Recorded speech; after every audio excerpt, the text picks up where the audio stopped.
हरे कृष्णा, राधे राधे। आप सभी का आपके अपने चैनल प्रभु कथा भजन में हार्दिक स्वागत है। आज इस वीडियो में मैं आप सभी को वैशाख महात्म का चौथा अध्याय सुनाऊंगी। इसके साथ ही हमें वैशाख मास के पूरे महीने बंदरिया की कहानी का भी श्रवण करना चाहिए, जिसको सुनने मात्र से परम पुण्य की प्राप्ति होती है, जिसका लिंक मैंने इस वीडियो के डिस्क्रिप्शन में दिया है। तो आइए शुरू करते हैं चतुर्थ अध्याय।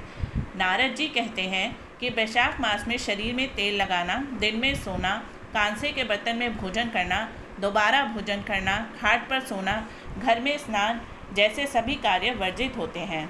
वैशाख मास में दोपहर के समय थके हुए ब्राह्मण के पैर दबाना सब व्रतों में उत्तम व्रत है। जो दोपहर में आए थके ब्राह्मण को सुंदर आसन देकर उसके पैर दबाता है, वह सब बंधनों से मुक्त हो जाता है और उसे गंगा आदि सभी तीर्थों के स्नान का फल प्राप्त होता है।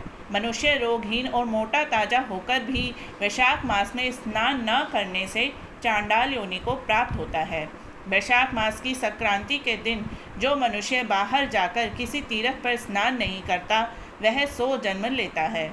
वैशाख मास में अन्नदान व जल दान न करने से वह मनुष्य निश्चय ही पूर्व के सभी दुखों से मुक्त नहीं होता। वैशाख मास में नदी में स्नान करके भगवान विष्णु का ध्यान करने से निश्चय ही 3 जन्मों में किए हुए पाप नष्ट हो जाते हैं। प्रातः काल में समुद्र में गिरने वाली नदियों में स्नान करने से 7 जन्मों के पाप और उषा काल में सप्त गंगा में स्नान करने से करोड़ों जन्मों के पाप नष्ट हो जाते हैं। जानवी, कावेरी, नर्मदा और त्रिवेणी यह सप्त गंगा है। वैशाख मास में बहते हुए जल में मंजन करने से सारे जन्म के किए हुए पाप नाश हो जाते हैं। जैसे दूध से उत्तम दही और दही से उत्तम घी है, वैसे ही सभी मासों में कार्तिक और कार्तिक से माघ और माघ से वैशाख मास उत्तम है। दरिद्र मनुष्य को जो भी थोड़ी वस्तु जल, कंद, मूल, फल, गुड़, छाछ आदि मिल जाए वही दान करना चाहिए। दान न करने से दरिद्रता आती है और दरिद्रता से मनुष्य पाप करता है तथा पाप से नरक मिलता है। इसलिए मनुष्य को अपनी क्षमता अनुसार अवश्य ही दान करना चाहिए।